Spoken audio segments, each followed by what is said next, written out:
At 2:17 a.m. on a Tuesday morning in March 1948, Bessie Blount stood barefoot on the cracked linoleum floor of her Newark kitchen, watching a pot of water come to a boil. 33 years old, 6 years working with wounded veterans. 0 patents, 0 investors, 0 people who believed a black woman with a 6th grade education could solve a problem the United States Army had failed to solve for 3 years. The kitchen smelled like burnt plastic and desperation. On the counter sat a file, an ice pick, a hammer, 3 mismatched dishes, and a block of industrial plastic she had purchased with money she did not have. The overhead light flickered, the radiator clanked. Somewhere in the apartment above, a baby was crying.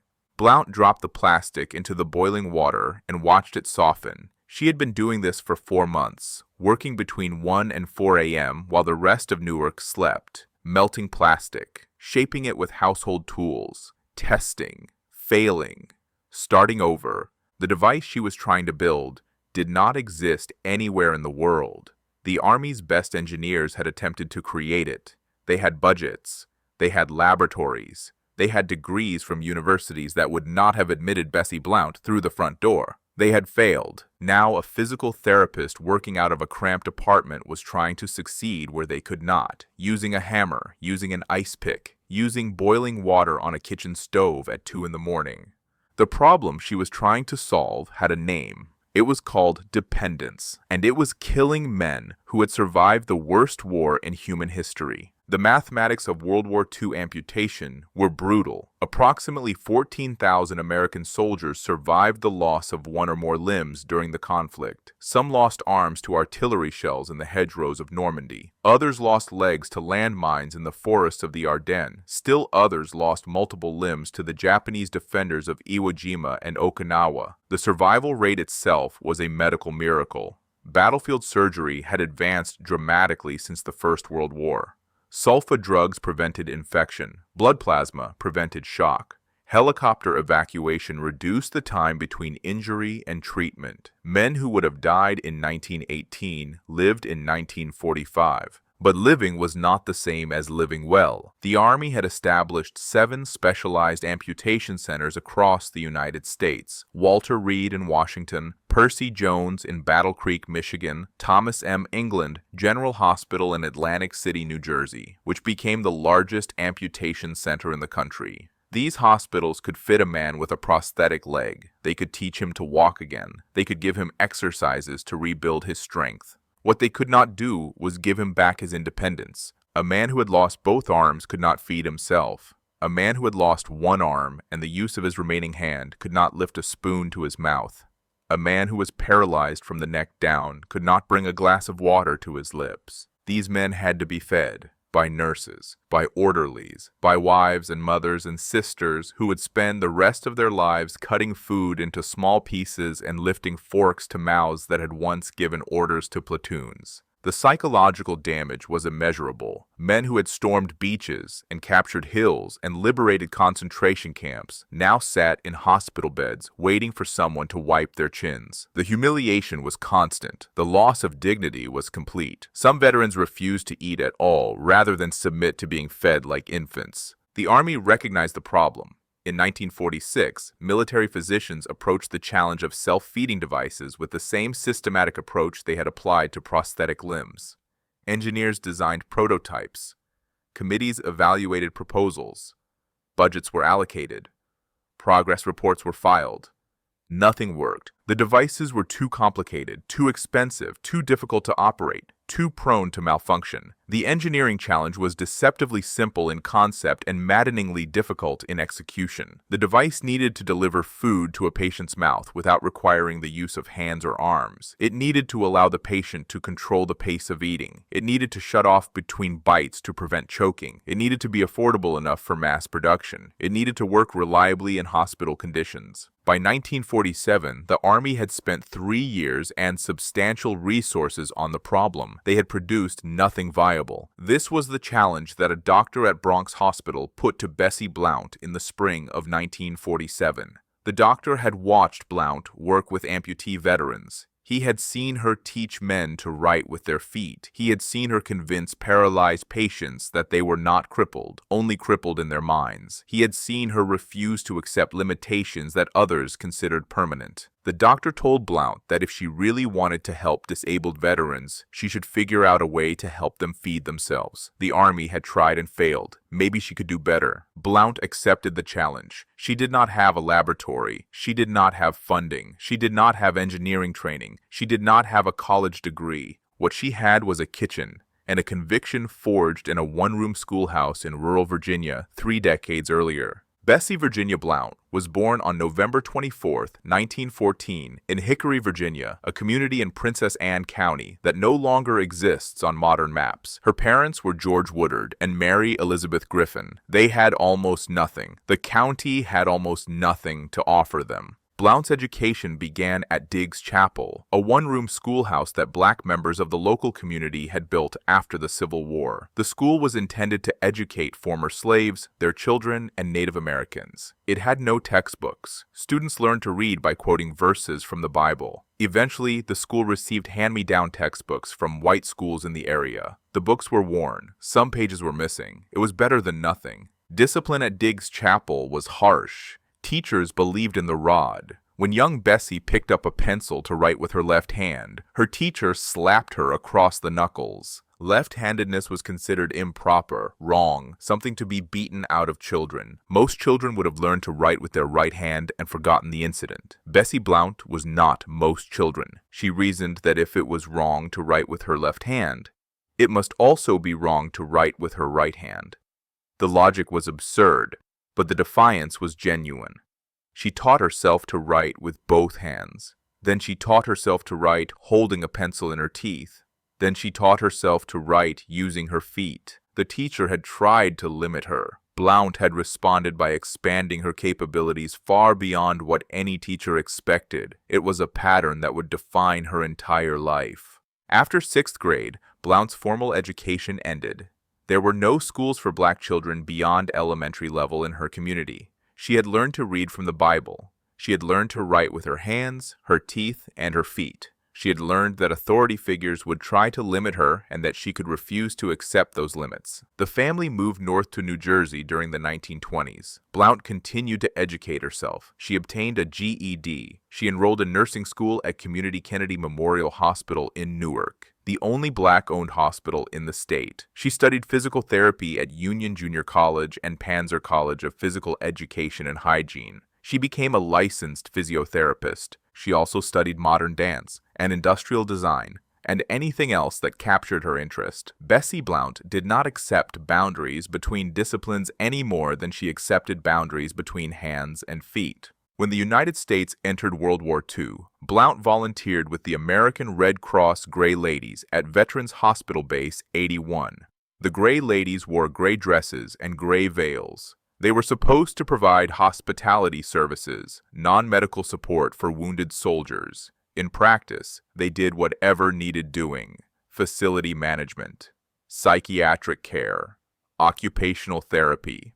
Blount found herself working with amputees, men who had lost arms, men who had lost legs, men who had lost the ability to perform basic tasks that civilians took for granted. She told them what she had learned in that one-room schoolhouse in Virginia. You're not crippled. You're only crippled in your mind. She taught them to write with their feet, just as she had taught herself decades earlier. She taught them to write holding pencils in their teeth. She taught them that losing a limb did not mean losing capability. It meant finding new ways to accomplish the same goals. Some veterans learned to read Braille with their feet. Some learned to draw using their mouths. Blount set aside a room in her own apartment so she could work with patients more effectively after her shifts at the hospital ended. But feeding remained impossible. A man could learn to write with his feet. He could not learn to eat with them, not in any dignified way, not in any practical way. Blount watched men who had survived combat lose the will to survive peace. She watched them refuse meals rather than submit to the humiliation of being fed. She watched nurses spend hours each day lifting spoons to the mouths of men who had once commanded rifle companies. When the doctor at Bronx Hospital challenged her to solve the feeding problem, Blount did not hesitate. She did not say it was beyond her capabilities. She did not say she lacked the resources.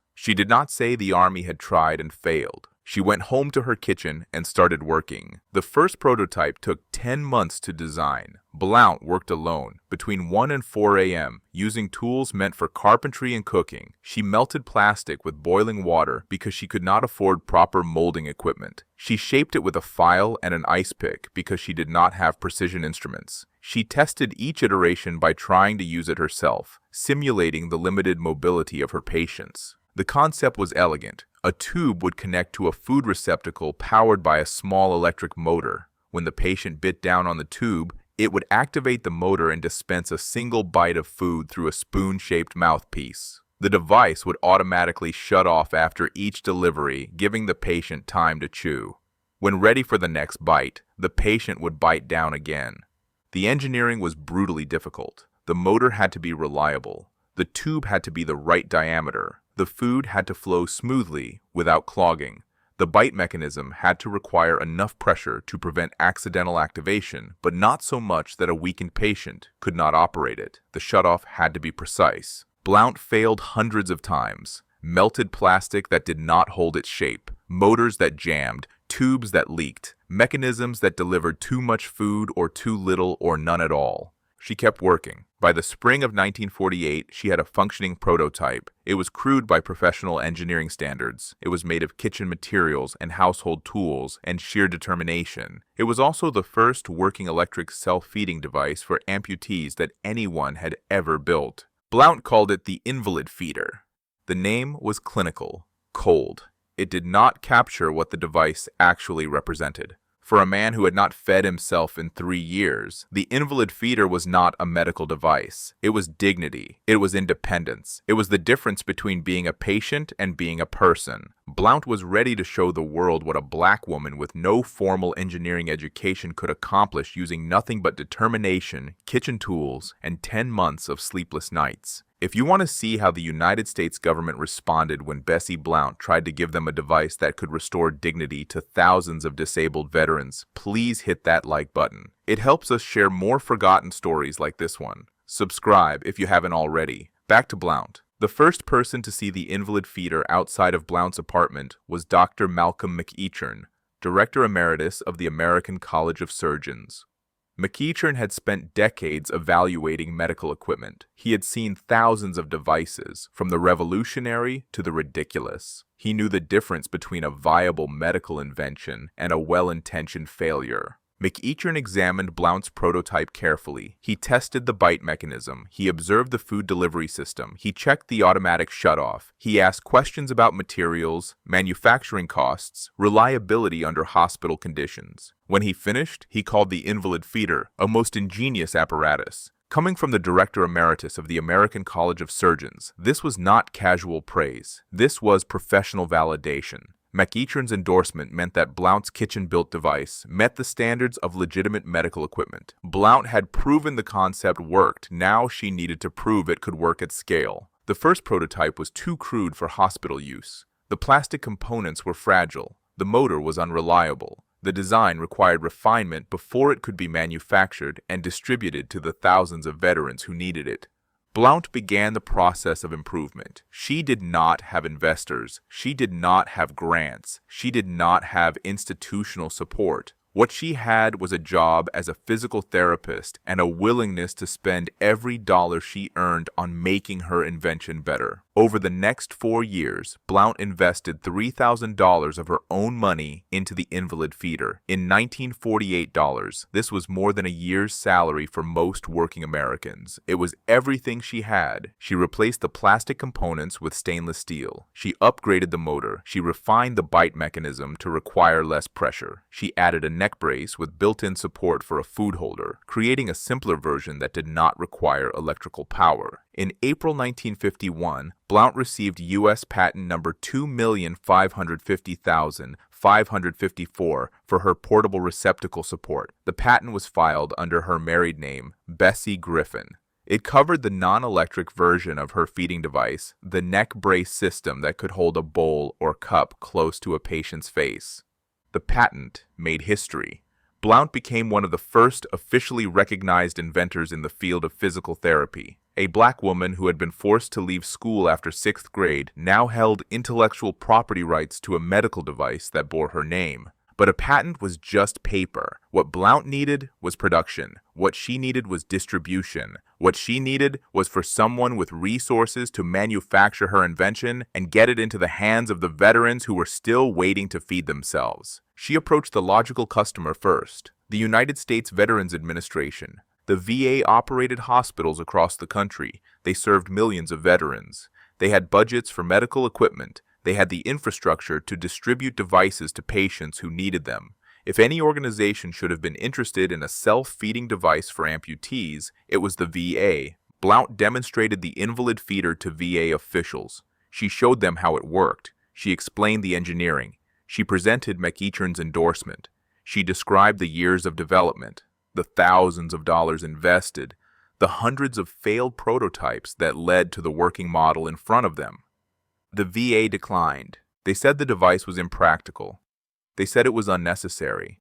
They said they preferred to use caregivers to feed patients rather than invest in equipment that would allow patients to feed themselves. Blount asked them to reconsider. She offered to demonstrate the device again. She offered to modify it based on their feedback. She offered to reduce her asking price. The VA declined again. Blount approached the United States military. The Army had been trying to solve the self-feeding problem for years. They had failed where she had succeeded. Surely they would be interested in a working solution. The military declined. Blount approached private manufacturers, companies that made medical equipment, companies that supplied hospitals, companies that should have recognized the market potential of a device that could help thousands of disabled Americans. They declined. The rejections followed a pattern.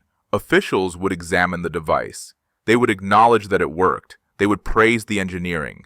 Then they would explain why they could not help. Some said the market was too small. Some said the manufacturing costs were too high. Some said nothing at all, just shook their heads and moved on to the next meeting. Blount began to understand that the rejections were not entirely about the device. They were about her. She was a black woman in 1950s America. She had no engineering degree. She had no business connections. She had no wealthy family to provide introductions. She had built a revolutionary medical device in her kitchen using household tools, and the people with the power to manufacture it could not see past who she was to what she had created. The veterans who needed the invalid feeder were still being fed by hand. The device that could restore their dignity sat in Blount's apartment, waiting for someone to believe it was worth producing. In 1953, Blount received an invitation that changed everything. The television program The Big Idea wanted her to appear as a guest. The Big Idea aired on the Dumont television network. The show featured inventors demonstrating their creations to a panel of experts and a studio audience. Manufacturers and investors watched the program looking for promising products. Several inventions featured on the show had been purchased and brought to market. The program had never featured a black woman. It had never featured a black person at all. Blount accepted the invitation.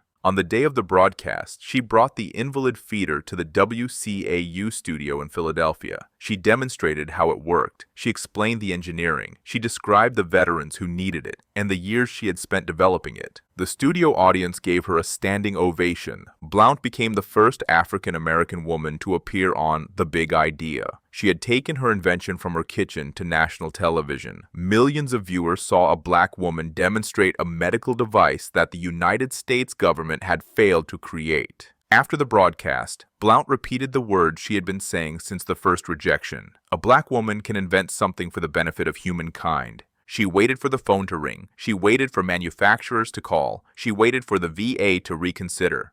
The phone did not ring. The standing ovation had not changed anything. The television appearance had not changed anything. American institutions remained uninterested in a life-saving device invented by a black woman with no formal credentials. Blount made a decision. If America would not accept her invention, she would give it to someone who would. In 1952, Bessie Blount boarded a plane from New York to Paris. She carried with her the patents, the prototypes, and the documentation for the invalid feeder. She was 38 years old. She had spent 5 years and $3,000 developing a device that her own country refused to use. She was going to give it away for free. The French government had expressed interest in the invalid feeder. France had its own wounded veterans from World War II. France had its own amputees who could not feed themselves. France was willing to accept a gift that America had rejected. Blount met with French military officials in Paris. She demonstrated the device. She explained the engineering. She answered their questions. Then she signed over the rights to her invention.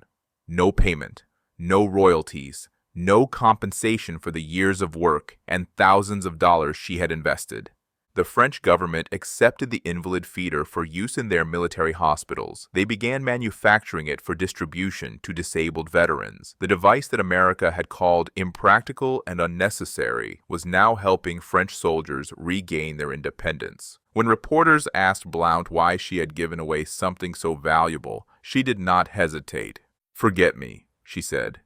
"It's what we have contributed to humanity, that as a black female, we can do more than nurse their babies and clean their toilets." The statement was defiant, angry, proud. It captured everything Blount had experienced in her years of trying to help American veterans.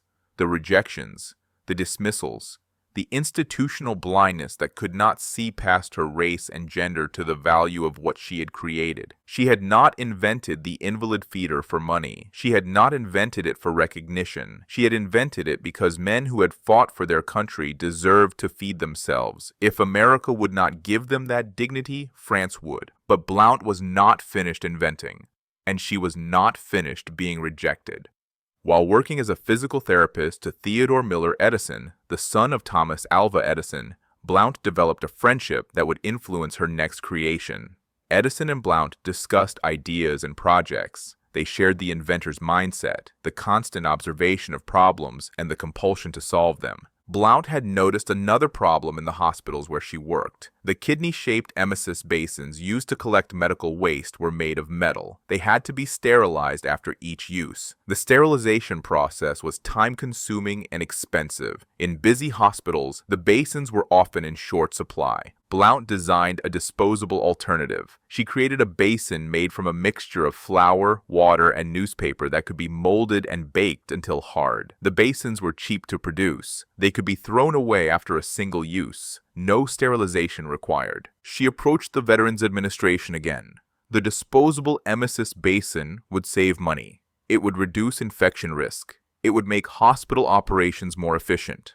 The VA declined. They showed no interest in the disposable basin, just as they had shown no interest in the invalid feeder. Another invention from Bessie Blount. Another rejection from American institutions. Blount sold the rights to the disposable emesis basin to a company in Belgium. The Belgians manufactured it for use in their hospitals. A variation of her basic design is still used in hospitals across Europe today. 2 inventions. 2 rejections from America. 2 acceptances from foreign governments willing to see value that American officials could not. The pattern was clear. Bessie Blount could create devices that worked. She could not make American institutions accept them. By the mid-1950s, Blount had established herself as one of the most innovative physical therapists in the country. Her patients called her Wonder Woman for her ability to help them accomplish tasks that doctors said were impossible. Her veteran patients remembered her long after they left the hospital. The woman who taught them to write with their feet. The woman who told them they were only crippled in their minds. The woman who refused to accept limitations. Blount continued inventing throughout the 1950s and 1960s. According to her family, she created at least 20 assistive devices for disabled patients over the course of her career. Most were never patented. Most were never manufactured. They existed as one-off solutions, built in her apartment to help specific patients with specific problems. She had learned that patents and manufacturing were not the point. The point was helping people. If American institutions would not mass-produce her inventions, she would build them herself, one patient at a time. But Blount's restless mind was already moving toward a new field. During her years of physical therapy work, she had noticed something unexpected. While teaching patients to write with their feet and teeth, while demonstrating ambidextrous techniques, she had begun to observe patterns in handwriting that seemed to reflect a person's physical and mental state. A patient recovering from surgery wrote differently than a healthy person. A patient experiencing depression wrote differently than one who was optimistic. The slant of letters, the pressure of strokes, the spacing between words, all of these seem to correlate with measurable aspects of health. Blount began studying these correlations systematically. She read everything she could find on graphology, the analysis of handwriting. She conducted her own observations. She documented patterns across hundreds of patients. In 1968, she published a technical paper titled Medical Graphology, describing the relationship between handwriting characteristics and physical health. The paper marked her transition into a new career that would occupy the next 3 decades of her life. Forensic science. The same observational skills that had allowed Blount to notice problems in hospital equipment now allowed her to detect forgeries in legal documents.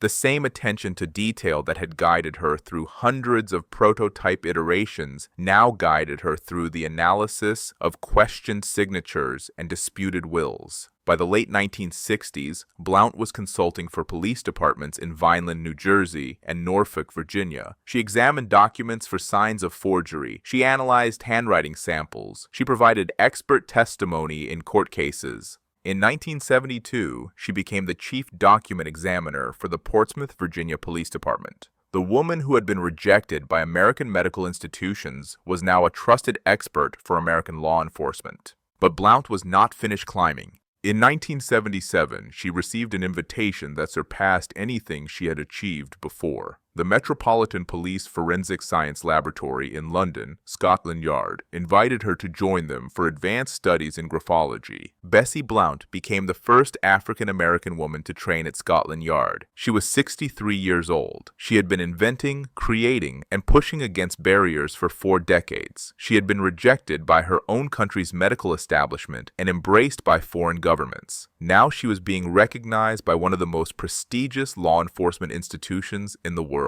At Scotland Yard, Blount refined her techniques for detecting forged documents. She studied methods that were not available in American training programs. She worked alongside forensic experts who treated her as a colleague rather than an outsider. When she returned to the United States, she applied for a position with the FBI. They turned her down. The Federal Bureau of Investigation in 1977 was not ready for a 63-year-old black woman as a document examiner, regardless of her Scotland Yard credentials. Blount responded the way she had always responded to rejection.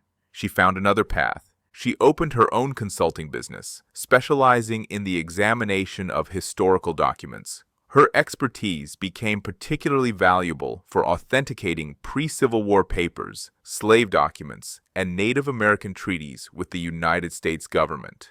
The same institutions that had rejected her inventions now hired her to verify the authenticity of their historical records. Blount operated her consulting business until she was 83 years old.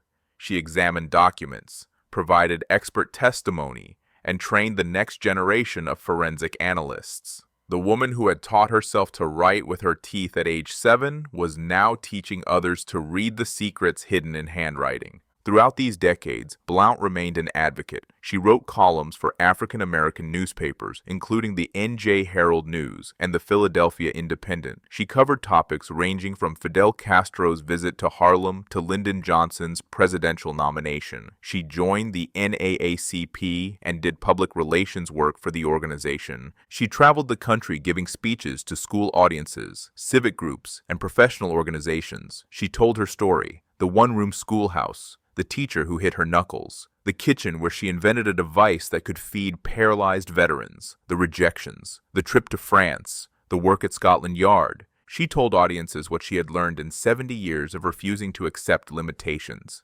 "You're not crippled," she said. "You're only crippled in your mind." The invalid feeder that Blount invented in her Newark kitchen became the foundation for an entire category of medical devices. Though more modern and slimmer versions have been developed since 1948, Blount is remembered for pioneering the first electric device for feeding amputees. Today, over 500,000 people in the United States and more than 3 million people globally use enteral feeding tubes, devices that trace their conceptual lineage to a physical therapist working with boiling water and an ice pick at 2 in the morning. The disposable emesis basin that the VA rejected is still used in hospitals across Europe. The basic design that Blount created by baking flour, water, and newspaper in her kitchen became a standard piece of medical equipment in countries willing to accept it. The assistive technologies that Blount invented for her patients influenced generations of physical therapists and occupational therapists who came after her. The principle she established, that disabled people could regain independence through cleverly designed devices, became a cornerstone of rehabilitation medicine.